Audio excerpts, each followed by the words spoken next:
Welcome to Tarun kitchen. இன்னைக்கு வந்து பார்க்க போனோம்னா எங்கள் அம்மா பொண்ணு நாளுக்கு குலோப் ஜாம் செய்ய போகிறோம். வாங்க பார்க்கலாம். எம்டியாக இருக்க குலோப் ஜாம் வாங்கி செஞ்சுருக்கோம். மா போட்டு ஒரு பிஞ்சு உப்பு போட்டுக்கோங்க.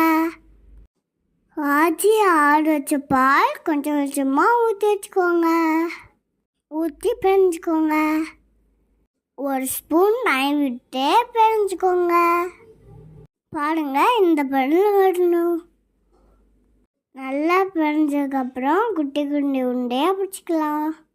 இல்லை நெய்யோ எண்ணெயோ தடவி குட்டி குட்டி உண்டையாக பிடிச்சி எடுத்துக்கோங்க.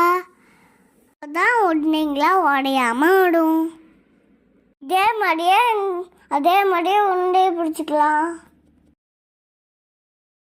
இன்னொன்று பாக்கெட் வச்சுருக்கோம். அது எப்போ வேணாலும் செஞ்சுக்குவோம். நாங்கள் சாப்பிடுவோம் இருந்துன்னா செஞ்சு சாப்பிடுவோம்.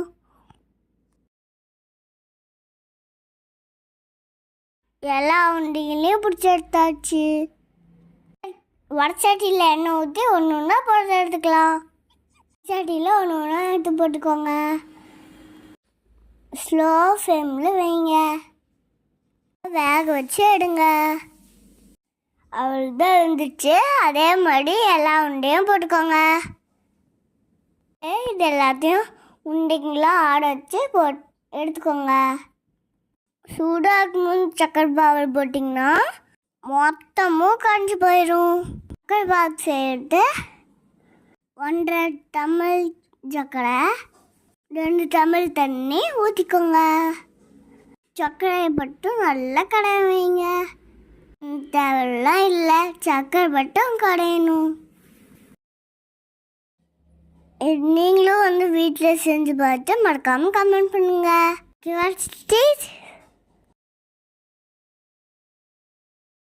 கரைஞ்சதுக்கப்புறம் ஏலக்காய் பவுடர் கொஞ்சம் போடுங்க. அவ்வளோதான், சக்கரை பாவு ரெடி. ஆனதுக்கப்புறம் உருண்டை இருக்கா அதெல்லாம் எடுத்து ஒன்று ஒன்றா போட்டுக்கோங்க.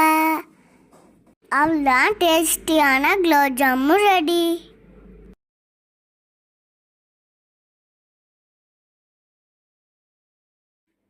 வாங்க சாப்பிடலாம். பாய்.